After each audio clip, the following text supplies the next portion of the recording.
Жаңа жыл қарсаңындағы жағымды жаңалық. Оралда Рой тұтынушылар кооперативінің 20 салымшысы өз пәтерлерінің кілтін алды.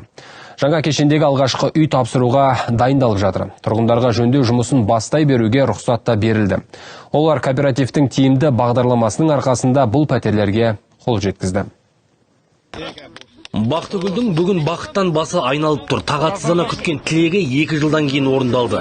Мейрам қарсаңында 3 бөлмелі пәтердің кілті қолына тиді. Айтуынша, Рой тұтынушылар кооперативіне мүшелікке өту ең дұрыс қадамы болды. Бізге өте қуаныш сыйлаған Рой кооператив ұжымына алғыс білдіреміз.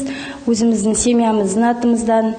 Біз өте енді осындай 3 бөлмелі үйге алып жатырық, өте қуаныштымыз. Тек осы үйде жақсылыққа толы болсын дейміз. Рой тұтынушылар кооперативі осыдан 3 жыл бұрын құрылған болатын. Аз уақытта олар арқылы 1000-нан астам қазақстандық өз арманын жүзеге асыралды. Бүгінде елдің 26 қаласында филиалдары бар. Кооперативтің көксегені тиімді шартпен тұрғындарды баспанамен қамтамасыз ету. Алдағы мақсатта өркендеп, өзіміздің жаңа үйлерімізді салып та бастадық.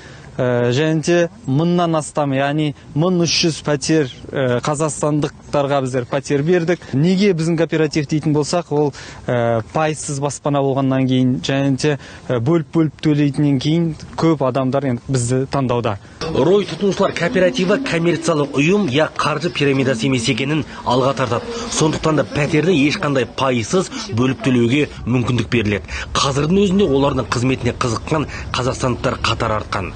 Асқарбек Қазанғап, Ирина Морозова, Андрей Симбиров, КТК, Орал.